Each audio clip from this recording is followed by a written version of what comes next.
Hello, welcome to our study channel resident study. आज हम लोग पढ़ेंगे स्क्वायर एंड स्क्वायर रूट का पार्ट 2, जिसके बारे में आज हम लोग थोड़ा बहुत जानेंगे क्या क्या होते हैं। तो आज पढ़ना है मेनली स्क्वायर रूट का प्रॉपर्टीज़। तो ये प्रॉपर्टीज़ ऑफ परफेक्ट स्क्वायर, तो जब परफेक्ट स्क्वायर वाला जहाँ भी कॉन्सेप्ट लगता है उसके कुछ प्रॉपर्टीज़ हैं जिसके बारे में जानने हैं। तो पहला प्रॉपर्टीज़, वो नंबर, ऐसा कोई भी नंबर जिसका यूनिट डिजिट मतलब उसका पहला नंबर 2 हो, 3 हो, 7 हो या 8 हो, वो कभी भी परफेक्ट स्क्वायर नहीं बन सकता है। यानी ये कभी नॉट परफेक्ट स्क्वायर, ये ऐसा नंबर कभी भी परफेक्ट स्क्वायर नहीं बन सकता है। कोई भी ऐसा नंबर जिसके लास्ट में 2 हो, 3 हो, 7 हो या फिर 8 हो, ऐसा नंबर कभी भी परफेक्ट स्क्वायर नहीं बन सकता है। ये पहला रूल है। मतलब अगर क्वेश्चन में ये पूछे कि 4 3 7 7 क्या ये परफेक्ट स्क्वायर है, तो नहीं है। क्यों? क्योंकि इसका यूनिट डिजिट 7 है, तो इसको हम बोल देंगे कि ये परफेक्ट स्क्वायर नहीं है। तो परफेक्ट स्क्वायर नहीं है, इसका मतलब ये कोई ज़रूरी नहीं है कि 2 3 7 8 लास्ट में, मतलब ये लास्ट में 7 है तो ये परफेक्ट स्क्वायर नहीं है। यानी ऐसा कोई ज़रूरी नहीं कि इसके अलावे अगर नंबर कोई होगा, जैसे इसके लास्ट में 7 ना होकर के अगर 5 रहे, तो अगर इसके 7 ना होकर के ऐसा ये नंबर है, तो क्या ये परफेक्ट स्क्वायर है? तो हम यहाँ से देख लेंगे कि 2 3 7 8 ये सब में से तो है नहीं, तो ये परफेक्ट स्क्वायर होगा। तो ऐसा नहीं है। हमको बस यहाँ पे ये पढ़ रहे हैं कि जिसके लास्ट में 2 होगा, 3 होगा, 7 होगा, 8 होगा, वो परफेक्ट स्क्वायर नहीं होगा। इसका मतलब ये नहीं है कि जिसके लास्ट में 1 होगा, 0 होगा, 4 होगा, 5 होगा, 6 होगा, 9 होगा, वो सब परफेक्ट स्क्वायर होगा। ये कोई ज़रूरी नहीं है। जिसके लास्ट में ये है वो परफेक्ट स्क्वायर नहीं होगा। तो ये कोई ज़रूरी नहीं कि जिसके लास्ट में 0 1 4 5 6 7 होगा वो परफेक्ट स्क्वायर होगा ही। वो चेक करने पे ही पता चलेगा कि वो परफेक्ट स्क्वायर है कि नहीं है। अब ये लास्ट में 2 3 7 8 क्यों नहीं होता है? जिसके लास्ट में 2 आ जाए, 3 आ जाए, 7 आ जाए, 8 आ जाए, वो परफेक्ट स्क्वायर क्यों नहीं होता है? तो परफेक्ट स्क्वायर बनता कैसे है? परफेक्ट स्क्वायर बनता है जब हम दो नंबर को मल्टीप्लाई करते हैं। दो नंबर नहीं, एक ही नंबर को जब हम उसी से मल्टीप्लाई करते हैं। जैसे अगर हम नंबर 11 ले, तो 11 को 11 से मल्टीप्लाई करेंगे तो ये 121 आया, लास्ट डिजिट 1 आया। अगर हम 12 ले तो 12 को 12 से मल्टीप्लाई करेंगे तो लास्ट 144 होगा, लास्ट डिजिट 4 आया। अगर हम 13 को स्क्वायर निकाले तो 13 को 13 से मल्टीप्लाई करेंगे तो ये 169 होगा, लास्ट डिजिट 9 हुआ। इसका मतलब परफेक्ट स्क्वायर जो है उसका यूनिट डिजिट जो है डिपेंड करता है जो नंबर है उसके यूनिट डिजिट पे। मतलब 1 को 1 से मल्टीप्लाई करेंगे तो यहाँ पे 1 होगा, 2 से 2 को मल्टीप्लाई करेंगे तो यहाँ पे 4 होगा, 3 से 3 को मल्टीप्लाई करेंगे तो 9 होगा। अब जो भी नंबर हम बनाएंगे उसके लास्ट में या तो 0 रहेगा, 1 रहेगा, 2 रहेगा, 3 रहेगा, 4 5 6 7 8 9, जितना भी नंबर बनेगा उसके लास्ट में तो बस इतना ही नंबर रह सकता है। अगर 0 रहेगा तो 0 से मल्टीप्लाई करेंगे तो यूनिट डिजिट तो 0 ही आएगा। 1 के 1 से मल्टीप्लाई करेंगे तो यूनिट डिजिट 1 ही आएगा। 2 को 2 से मल्टीप्लाई करेंगे तो यूनिट डिजिट 4 आएगा, क्योंकि 2 × 2 4 होता है। वैसे ही 3 को 3 से मल्टीप्लाई करेंगे, स्क्वायर जब भी बनेगा तो उसका यूनिट डिजिट से मल्टीप्लाई होगा, तो ये 9 हो जाएगा। उसी तरीके से जिस नंबर का यूनिट डिजिट 4 रहेगा तो 4 को जब 4 से मल्टीप्लाई करेंगे तो ये 6 हो जाएगा। 5 को 5 से करेंगे तो ये लास्ट में 5 × 5 25, तो उसका यूनिट डिजिट 5 रहेगा। 6 × 6 36, तो उसका यूनिट डिजिट 6 हो गया। 7 × 7 49, उसका यूनिट डिजिट 9 हो गया। 8 × 8 64, यूनिट डिजिट 4 हो गया। 9 × 9 81, यूनिट डिजिट 1 हो गया। तो इसमें क्या आया? 2 और 3, 7 और 8 कहीं भी आया? नहीं आया। यानी जो भी नंबर है चाहे वो कितना भी बड़ा रहो, 5 7 6 8, अगर हमको इसका स्क्वायर निकालना है तो इसको 5 6 7 6 8 से ही मल्टीप्लाई करना पड़ेगा ऐसे। अब ये मल्टीप्लाई करेंगे तो पहला क्या होगा कि 8 को 8 से मल्टीप्लाई करना पड़ेगा, तो 8 × 8 कितना? 8 × 8 64, तो यूनिट डिजिट तो 4 ही बनेगा। यानी कोई भी ऐसा नंबर नहीं है जिसको स्क्वायर करेंगे तो ये सब आएगा। तो यहाँ पे ये बोल सकते हैं कि जिस नंबर के लास्ट में 2 हो, 3 हो, 7 हो या फिर 8 हो, ऐसा होता है तो वो कभी भी परफेक्ट स्क्वायर नहीं होगा। मतलब वो कोई भी नंबर का स्क्वायर नहीं हो सकता है। इसका मतलब ये कोई ज़रूरी नहीं है कि जिसके लास्ट में ये सब नंबर्स हो 0, 1, 4, 9, 6, 5, ये सब जो नंबर है वो कोई ज़रूरी नहीं है कि ये होने पे वो परफेक्ट स्क्वायर होगा ही। हमको उसको निकाल करके चेक करना पड़ेगा। बस हम यहाँ पे ये पढ़ रहे हैं कि किसका नहीं होगा। तो कौन सा परफेक्ट स्क्वायर नहीं होगा? जिसके लास्ट में 2, 3, 7, 8 हो। दूसरा रूल,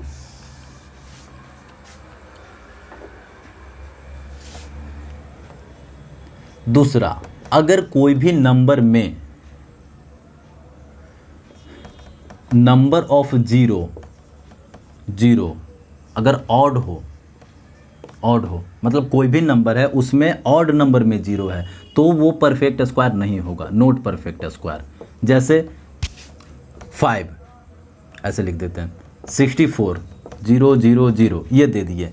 अब ये क्या ये परफेक्ट स्क्वायर होगा? तो ये परफेक्ट स्क्वायर नहीं होगा। क्यों? क्योंकि यहाँ पे ऑड नंबर में 0 है, मतलब 3 0 है। तो जब भी 0 ऑड नंबर में मिलेगा तो वो परफेक्ट स्क्वायर नहीं होगा। यही अगर ये हम लिख दें 64, 0, 0 तो इवन नंबर में है तो ये परफेक्ट स्क्वायर हो भी सकता है, कोई ज़रूरी नहीं है कि होगा ही। जैसे अगर हम ये 5, 5, 0, 0 लिख दिए तो ये तो ऑड नंबर में नहीं है। इसका मतलब क्या ये ऐसा हो सकता है कि ये परफेक्ट स्क्वायर होगा? तो ये कोई ज़रूरी नहीं है कि अगर 0 जो है इवन नंबर में है तो वो परफेक्ट स्क्वायर होगा ही। बस हम यहाँ पे ये पढ़ रहे हैं कि अगर 0 ऑड नंबर में होगा तो वो पक्का परफेक्ट स्क्वायर नहीं होगा। अब होगा कि नहीं होगा ये पता चलेगा चेक करने से, लेकिन अगर ऑड नंबर में 0 आ गया तो वो परफेक्ट स्क्वायर नहीं होगा। इवन नंबर में 0 आता है तो परफेक्ट स्क्वायर हो भी सकता है, नहीं भी हो सकता है, हमको चेक करने से पता चलेगा। तो ये दूसरा बहुत इंपॉर्टेंट रूल था। थर्ड, अगर हम इवन नंबर का स्क्वायर करते हैं, अगर कोई भी नंबर इवन है उसका हम स्क्वायर करते हैं तो वो जो नंबर नया आता है वो हमेशा इवन होता है। उसी तरीके से अगर हम कोई ऑड नंबर को स्क्वायर करते हैं तो वो जो नया आता है वो हर हाल में ऑड ही होता है। ये हो गया चौथा रूल। इसके बाद भी अभी कुछ रूल पढ़ने हैं ढेर सारे। Proper fraction 5, square of proper fraction always less than fraction. Proper fraction का जो स्क्वायर होता है हमेशा कम होता है उस स्क्वायर के। जनरली अगर हम 4 का स्क्वायर निकालेंगे तो ये 16 होगा, मतलब 4 का स्क्वायर 16 हुआ, या मतलब इस नंबर से तो बड़ा ही होगा। तो कोई भी नंबर का अगर हम स्क्वायर निकालते हैं तो उस नंबर से स्क्वायर जो है बड़ा ही आता है। लेकिन यही अगर हम परफेक्ट स्क्वायर में बात करें, प्रॉपर फ्रैक्शन में बात करें कि कोई भी एक प्रॉपर फ्रैक्शन है जिसको स्क्वायर करेंगे तो वो जो है फ्रैक्शन से उसका वैल्यू छोटा है। प्रॉपर फ्रैक्शन बोलते हैं किसको? प्रॉपर फ्रैक्शन उसको बोलते हैं, प्रॉपर फ्रैक्शन उसको बोलते हैं जहां पे नंबरेटर जो है डिनोमिनेटर से कम रहता है। Numerator less than denominator, less than denominator मतलब नीचे जितना भी है, अगर नीचे 7 है तो ऊपर 7 से कम रहना चाहिए। तो 5 रह सकता है, 4 रह सकता, कुछ भी। तो 5/7 एक प्रॉपर फ्रैक्शन कहलाएगा। क्यों? क्योंकि नंबरेटर जो है इसके डिनोमिनेटर से कम है। तो अगर हम इसको स्क्वायर कर दें तो वैल्यू कितना हो जाएगा? अगर इसको स्क्वायर कर दें तो कोई भी फ्रैक्शन का स्क्वायर करने का मतलब ये होता है कि उसके नंबरेटर को भी स्क्वायर कीजिए, डिनोमिनेटर को भी स्क्वायर कीजिए। तो 5 का स्क्वायर 5, 7 का स्क्वायर, यहाँ पे 5 का स्क्वायर 25 और 7 का स्क्वायर 49। तो पहले नंबर 5/7 था, इसको स्क्वायर किए तो नंबर 25/49 आ गया। अब ये दोनों में से बड़ा कौन है? तो दोनों में से बड़ा ये है। क्यों? क्योंकि square of proper fraction always less than fraction. किसी भी प्रॉपर फ्रैक्शन का स्क्वायर करते हैं तो वो हमेशा उस फ्रैक्शन से कम ही होता है। प्रॉपर्टी नंबर नेक्स्ट, शायद ये 5th प्रॉपर्टी था ना, 6th प्रॉपर्टी। 6 क्या है कि sum of n odd sum of first n odd number equal to n square, ये एक फॉर्मूला हो गया। मतलब पहला कुछ ऑड नंबर को जोड़ेंगे तो उसके स्क्वायर के इक्वल होगा। जैसे मान लेते कि पहला 3 को ऑड नंबर लेते हैं, तो पहला 3 ऑड नंबर क्या हो गया, 1 3 5। अगर ये तीनों को जोड़ते हैं तो कितना ऑड नंबर लिए हैं, 3 ऑड नंबर लिए हैं, तो ये 3 का स्क्वायर होगा जोड़ने पे। 3 स्क्वायर कहने का मतलब ये 9 होगा। तो क्या ऐसा हो रहा है, तो 1 और 3 4, 4 और 5 9, तो ये 9 हो गया। यानी अगर हम 10 गो ऑड नंबर लेते हैं, शुरुआत से 1 से लेकर के 10 गो ऑड नंबर लेते हैं, तो सबको जोड़ेंगे तो कितना आएगा, 10 का स्क्वायर आएगा। जैसे 10 लेते हैं कि 1 + 3 + 5 + 7 + 9 + 11 + 13 + 15 + 17 + 19 कितना हुआ, 1 2 3 4 5 6 7 8 9 10 को हो गया। यानी ये 10 को हो गया। तो ये पहला 10 ऑड नंबर को जोड़ेंगे तो कितने के बराबर होगा, तो 10 का स्क्वायर के बराबर होगा। यानी ये इसको जोड़ेंगे तो 100 होगा, तो जोड़ने पे आ जाएगा। यानी अगर हम 25 को शुरू का ऑड नंबर लेते हैं, 1 3 5 7 9 11 ऐसे करके 25 को लेते हैं, तो उसको टोटल को जोड़ करके कितना आएगा, 25 का स्क्वायर आएगा। तो ये था नेक्स्ट प्रॉपर्टी।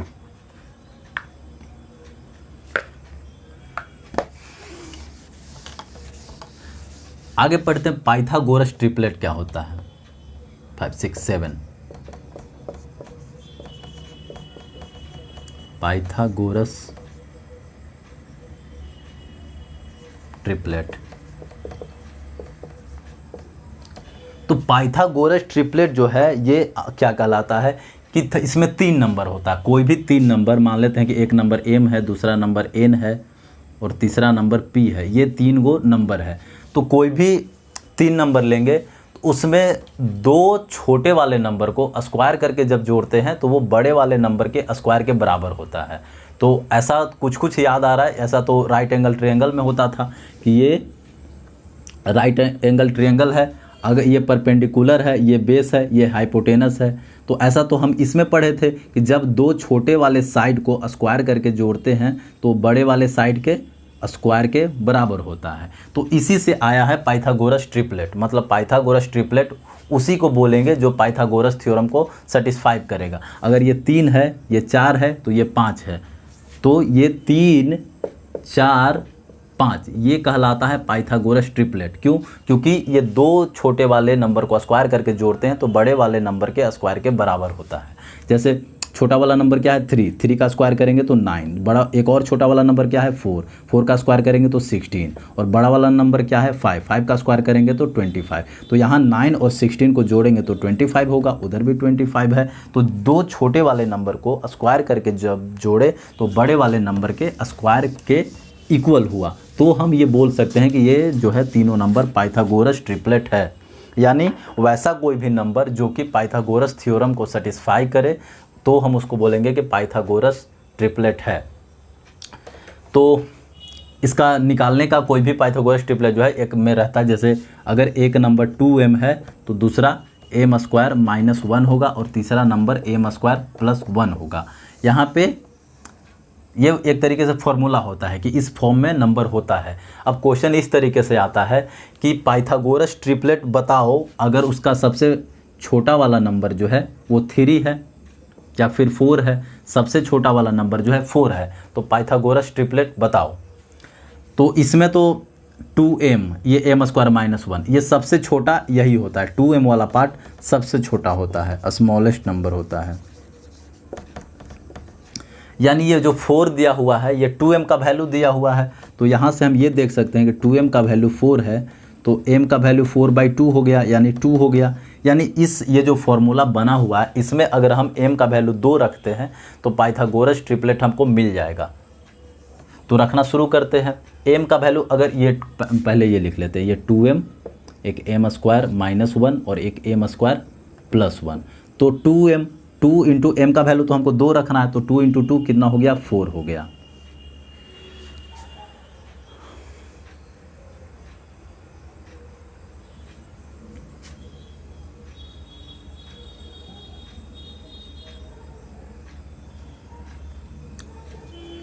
यहाँ पे भी m का वैल्यू 2 रखेंगे तो 2 का स्क्वायर 4, 4 - 1 ये कितना हो गया, 3 हो गया। 2 का स्क्वायर 4, 4 + 1 ये कितना हो गया 5 हो गया। तो 4 3 5 जो हो गया ये पाइथागोरस ट्रिपलेट हो गया। मतलब किसी भी अगर हम ये बोलते हैं कि m का वैल्यू 6 है,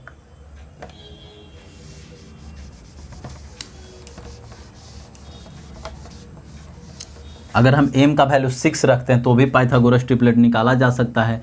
ये 2m m² - 1 m² + 1। तो पाइथागोरस m का वैल्यू अगर हम 6 रखते हैं m = 6 तो क्या पाइथागोरस ट्रिपलेट बनेगा 2 × 6, एक बनेगा 6 का स्क्वायर -1 और एक बनेगा 6 का स्क्वायर +1। तो 2 × 6 कितना 12, 6² - 1 36 - 1 हो जाएगा, 36 - 1 और 36 + 1। तो ये हो गया 12, 36 - 1 35 और 36 + 1 37, यानी 12, 35 और 37 ये बनाएगा पाइथागोरस ट्रिपलेट। कहने का मतलब कि 12 को स्क्वायर करके और 35 को स्क्वायर करके जोड़ेंगे तो ये 37 के स्क्वायर के बराबर होगा।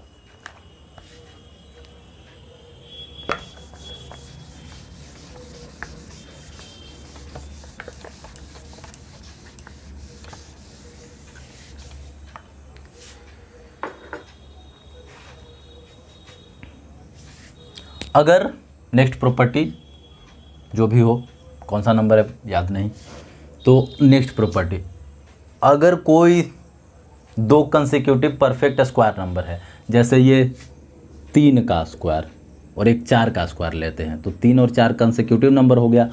तो इसका स्क्वायर करेंगे तो 9 और इसका स्क्वायर करेंगे तो 16। तो 9 से लेके 16 के बीच में ऐसा कितना नंबर होगा जो कि परफेक्ट स्क्वायर नहीं है। तो ये निकालने का मतलब ये होता है कि non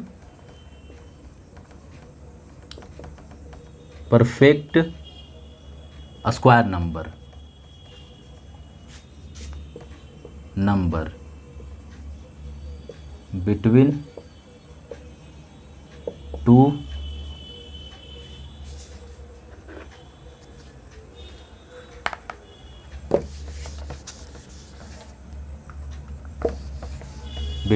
consecutive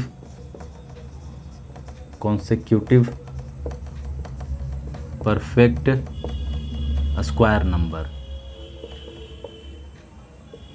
equal to 2n होता है। मतलब अगर हम ये देखें कि ये 5 है और ये 6 है, इसका स्क्वायर और इसका स्क्वायर, ये दोनों का स्क्वायर के बीच में कितना नंबर जो होगा परफेक्ट स्क्वायर नहीं होगा। तो 5 का स्क्वायर तो 25 होता है, 6 का 36 होता है, यानी 5, 25 और 36 ये दोनों के बीच में कितना ऐसा नंबर है जो परफेक्ट स्क्वायर नहीं होगा। तो इसको जनरली इसको इस तरीके से बोलते हैं कि ये जो 2 परफेक्ट स्क्वायर नंबर है, एक n है और दूसरा n+1 है।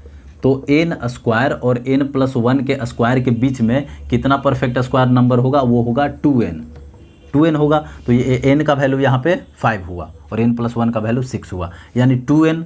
तो n को 5 रखेंगे, 2 से मल्टीप्लाई करेंगे यानी 10। तो इसके बीच में 10 ऐसा नंबर होगा जो कि परफेक्ट स्क्वायर नहीं है। तो वो कौन कौन सा 10 हो सकता है, तो 26 होगा, 27, 28, 29, 30, 31, 32, 33, 34 और 35। तो कितना 10 हुआ, 1 2 3 4 5 6 8 9 10, टोटल 10 हो गया। तो इस तरीके से हम निकाल सकते हैं। उसी तरीके से अगर हम ये बोले कि 88 के स्क्वायर और 89 के स्क्वायर, ये दोनों के बीच में कितना परफेक्ट स्क्वायर नंबर होगा, तो ये होगा 2 × 88, क्योंकि n का वैल्यू ये है 88, ये तो n+1 का वैल्यू है, तो इसको मल्टीप्लाई कर देंगे तो 8 × 2 16, ये 176, यानी ये दोनों के बीच में 176 इतना नंबर होगा, 176 गो इतना नंबर होगा जो कि परफेक्ट स्क्वायर नहीं होगा।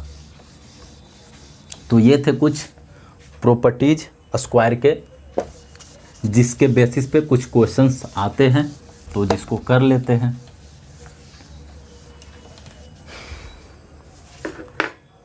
जैसे एक क्वेश्चन क्या है कि 5372 क्या ये परफेक्ट स्क्वायर है, तो ये परफेक्ट स्क्वायर नहीं है। क्यों? क्योंकि लास्ट में 2 है, तो जिसके लास्ट में 2 3 7 8 रहता है तो उसको हम परफेक्ट स्क्वायर नहीं बोल सकते हैं।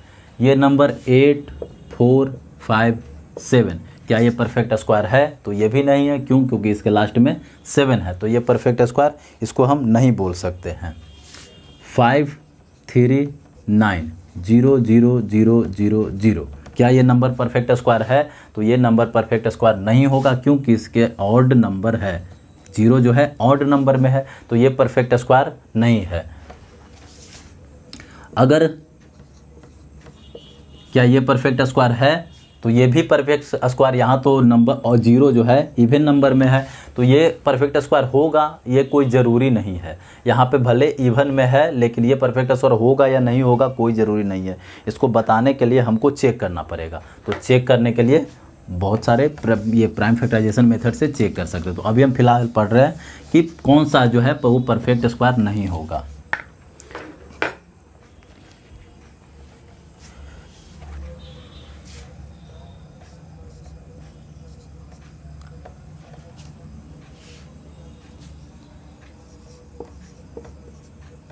अब ये क्वेश्चन पूछ रहा है कि ये बताओ कि ये दोनों में से कौन सा जो है किसी इवन नंबर का स्क्वायर है। ये दोनों में से कौन सा नंबर जो है वो किसी इवन नंबर का स्क्वायर है। तो हम पहले ही पढ़ चुके हैं कि इवन नंबर का ही स्क्वायर इवन नंबर होता है। तो ये नंबर तो इवन है, यानी ये इवन है, तो ये किसी न किसी इवन नंबर का ही स्क्वायर होगा। तो ये जो आंसर हो गया कि ये जो नंबर है वो इवन नंबर का है। अब ये नंबर ऑड है, तो ये अगर स्क्वायर है, परफेक्ट स्क्वायर है, तो ये कोई ना कोई ऑड नंबर का ही स्क्वायर हुआ होगा। तो ये जो है 18 का स्क्वायर है, तो 18 तो इवन नंबर है, और ये जो है 21 का स्क्वायर है, तो 21 तो ऑड नंबर है।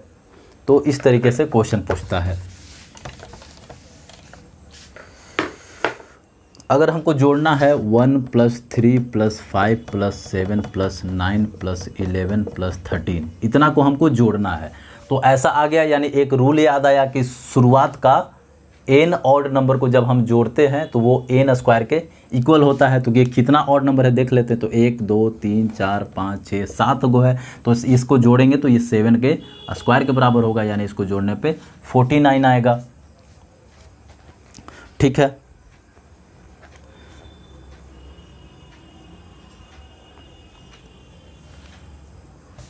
एक क्वेश्चन है कि 100 को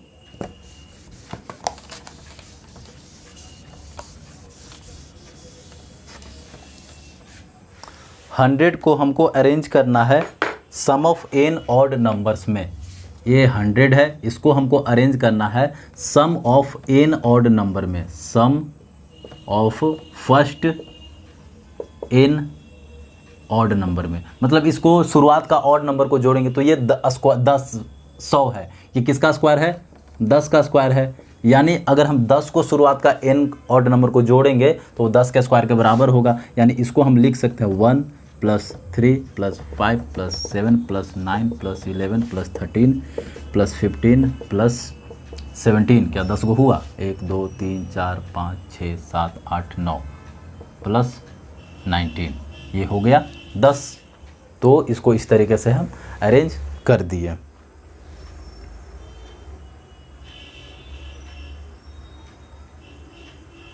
एक वैल्यू निकालना है 38 का स्क्वायर माइनस 37 का स्क्वायर। तो जब ऐसा होता है तो हम इसको ये कर सकते हैं कि 38 + 37 और इंटू 38 - 37, तो ये कितना हो गया? ये 1 हो गया। यानी ये भी एक प्रॉपर्टी ही है। तो प्रॉपर्टी ये बोला जाता है कि दो कॉन्सिक्यूटिव नंबर का स्क्वायर, जैसे एक नंबर n है और दूसरा नंबर n + 1 होगा। कहने का मतलब एक नंबर अगर 5 है तो दूसरा नंबर 5 + 1 होगा, यानी 6 होगा। कंसेक्यूटिव मतलब लगातार, जस्ट अगला नंबर कौन सा होगा ये। अब ये दोनों के स्क्वायर का डिफरेंस कितना होगा ये पूछता है। यानी एक तरीके से n + 1 के स्क्वायर में से अगर n का स्क्वायर घटाएंगे तो ये क्या होगा? तो ये होता है n + n + 1। ये दोनों को जोड़ दीजिए, यानी यहाँ पे 38 और 37 को जोड़ देंगे। अगर फॉर्मूले से चले तो ये हटा देते हैं। 38 + 37 कितना हो जाएगा जोड़ करके? तो 8 और 7 15, बचा 1 3 3 6 1 7, 75। अगर यही बोलेगा कि 79 के स्क्वायर में से 78 का स्क्वायर घटाएंगे तो क्या होगा, तो ये दोनों लगातार नंबर है, यानी इसका हो जाएगा 79 प्लस 78, इस तरीके से।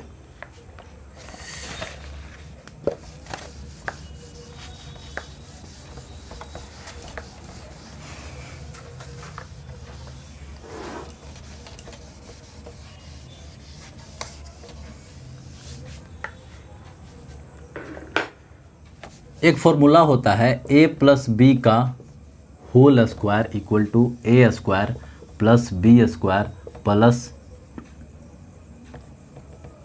ए square plus 2ab plus B square, ये फॉर्मूला होता है।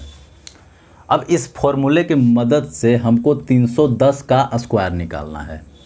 इस फॉर्मूले के हेल्प से हमको 310 का स्क्वायर निकालना है।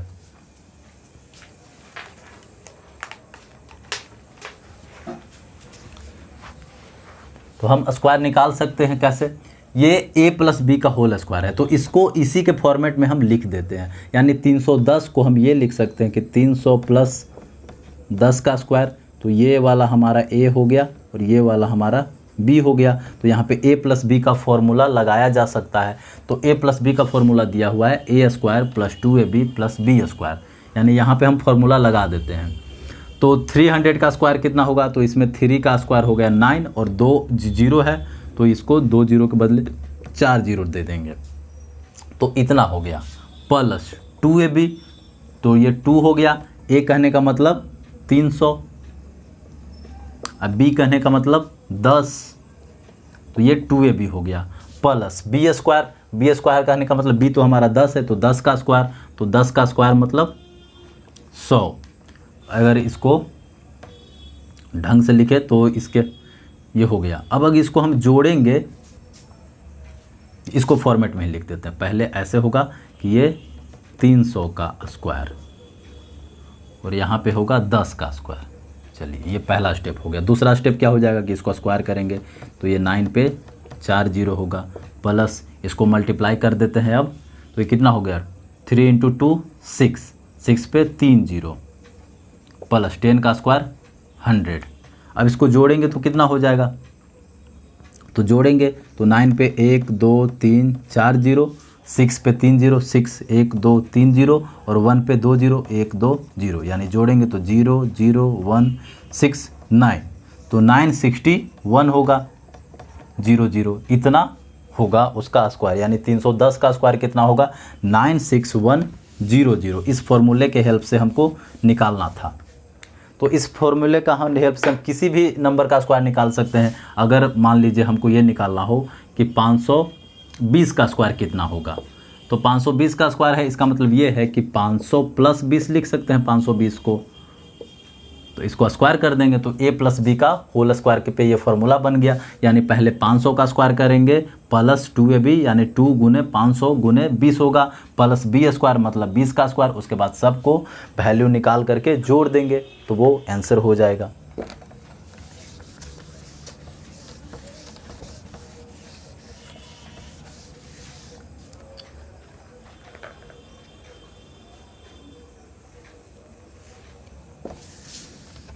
एक फॉर्मूला होता है क्या, a माइनस बी का होल स्क्वायर। तो जब ऐसा होता है तो इसको लिखते हैं a square minus 2ab plus B square. तो a माइनस बी का होल स्क्वायर इतना होता है। तो इस फॉर्मूला के हेल्प से 196 का स्क्वायर लिखना है, यानी इस चीज़ को हम इसके जैसा अरेंज करेंगे तो इसको क्या लिख सकते हैं, 200 माइनस 4 लिख सकते हैं ना, तो इतना इक्वल टू स्क्वायर। तो ये हमारा a बन गया और ये हमारा b बन गया, तो a माइनस बी का होल स्क्वायर हो गया। अब a माइनस बी का होल स्क्वायर यहाँ पे दिया हुआ है, मतलब a का square minus 2ab plus b square. तो a तो हमारा 200 है, यानी पहले होगा 200 का स्क्वायर माइनस 2ab, यानी 2 इंटू 200 इंटू 4, ये टर्म हो गया 2ab plus b square, plus b square कहने का मतलब 4 का स्क्वायर। अब लिखेंगे 200 का स्क्वायर कितना होगा, तो 2 का स्क्वायर होता है 4 और 2 जीरो के स्क्वायर करेंगे तो यहाँ पे 4 जीरो लिखेंगे माइनस, इसको मल्टीप्लाई करते हैं तो 2 इंटू 2 4, 4 इंटू 4 16, 16 पे डबल जीरो प्लस 4 का स्क्वायर 16।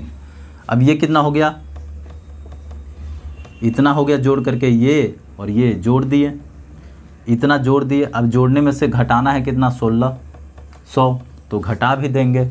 तो ये हमारे क्या हो गया 40016, इसमें से हमको घटाना है 1600, तो 6 तो माइनस 0 6, 1 माइनस 0 0, ये हो गया 10, 10 माइनस 6 हो जाएगा कितना 4, यह हो जाएगा 9, 9 माइनस 1 8 और 4, ये तो 3 बन गया। तो कितना हो गया 38416, यानी 196 का स्क्वायर कितना होगा 381416। हमको इस फॉर्मूले के हेल्प से निकालना था। अगर फॉर्मूला हमको नहीं यूज करना होता तो इसको तो हम डायरेक्ट ऐसे कर सकते थे, 196 को 196 से मल्टीप्लाई कर देते, ये डायरेक्ट फॉर्मूला आ जाएगा। अगर ऐसे भी निकालिएगा तो इसी के बराबर आएगा। तो ये थे फॉर्मूले बेसिस क्वेश्चन। तो अगर इसी में हमको अगर ये निकालना रहे कि 450 का स्क्वायर कितना होगा, 450 का स्क्वायर कितना होगा, तो हम इसको इस तरीके से भी लिख सकते हैं कि 500 माइनस 50 का स्क्वायर, या फिर हम इस तरीके से भी निकाल सकते हैं कि 400 प्लस 50 का स्क्वायर। तो हम चाहें तो प्लस में भी लिख सकते हैं और हम चाहें तो माइनस में भी लिख सकते हैं। तो ये 450 जो था 400 और 500 के बीच में था, तो इसको दोनों से निकालना आसान होगा। अगर माइनस से करते हैं तो ए माइनस बी का होल स्क्वायर से बनाएंगे, अगर प्लस से इसको अरेंज किए हैं तो ए प्लस बी का होल। अगर यही हमारा होता 480 तो ज़्यादा अच्छा होता कि हम ऐसे इसको अरेंज करें, 480 का स्क्वायर निकालना, तो ज़्यादा अच्छा होता कि हम 500 माइनस 20 करते, इसका स्क्वायर निकालते, तो ए माइनस बी का होल स्क्वायर पे फिर जाते।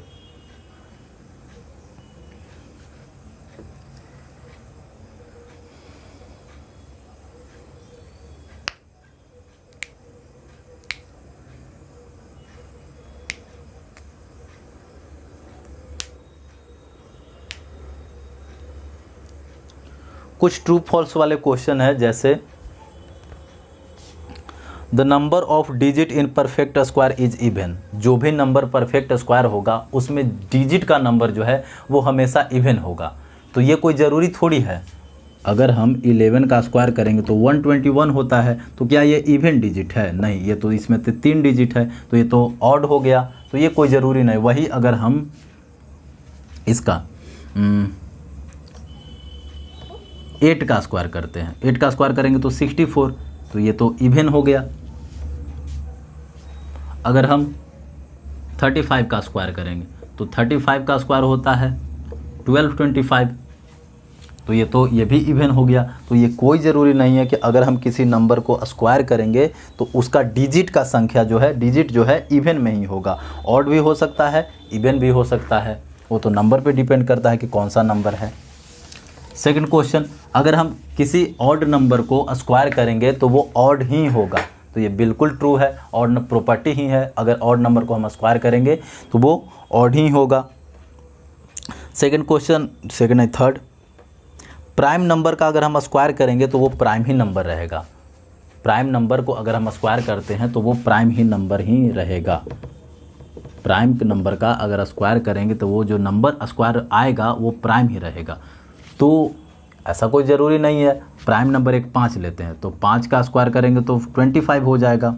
तो प्राइम नंबर बोलते हैं किसको? तो प्राइम नंबर बोलते हैं जो कि या तो 1 से डिवाइड हो, नहीं तो खुद से डिवाइड हो। तो ये 5 प्राइम नंबर है, लेकिन ये 25 क्या ये प्राइम नंबर है? नहीं। क्यों? क्योंकि ये 1 से भी डिवाइड होगा, 5 से भी होगा, 25 से भी होगा, तो ये प्राइम नंबर नहीं होगा, यानी इसलिए ये फॉल्स होगा। ऐसा कभी नहीं होगा कि प्राइम नंबर को स्क्वायर करेंगे तो वो प्राइम ही होगा। Third, sum of 2 perfect square number is perfect square.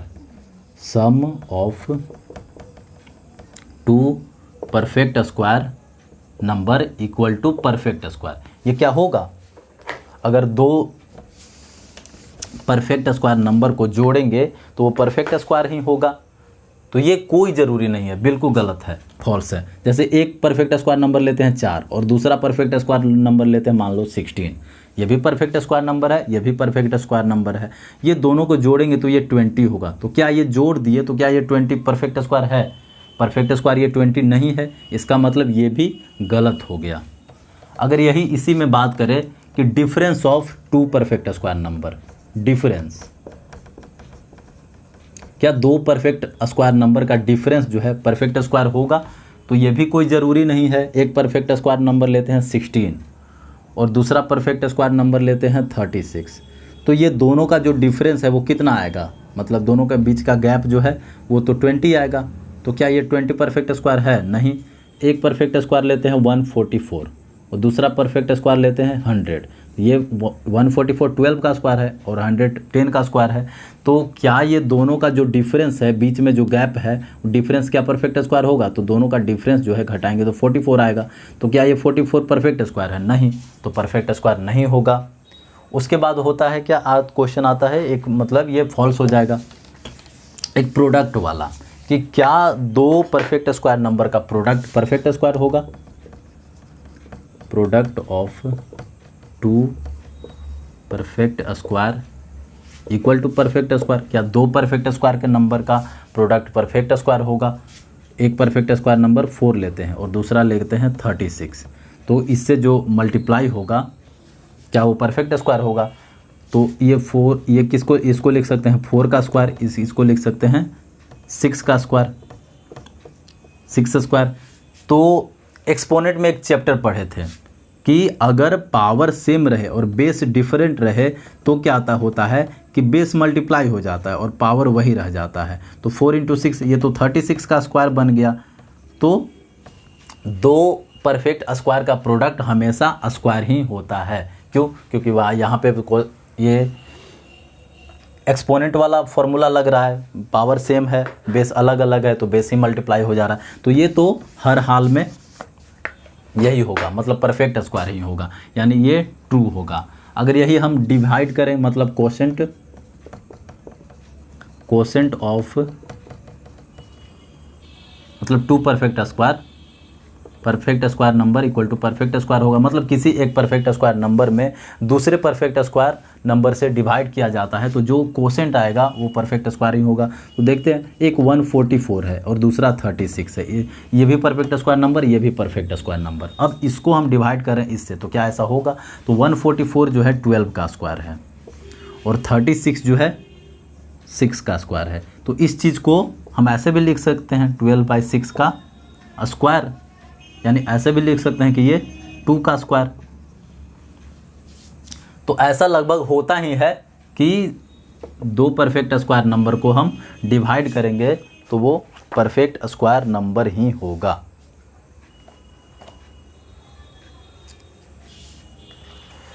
तो ये थे कुछ properties of square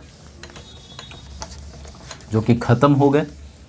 next video में हम लोग पढ़ेंगे square root by division method. उसके बाद फिर पढ़ेंगे कि डेसिमल का स्क्वायर रूट कैसे निकालते हैं या फिर किसी भी फ्रैक्शंस का स्क्वायर रूट कैसे निकालते हैं।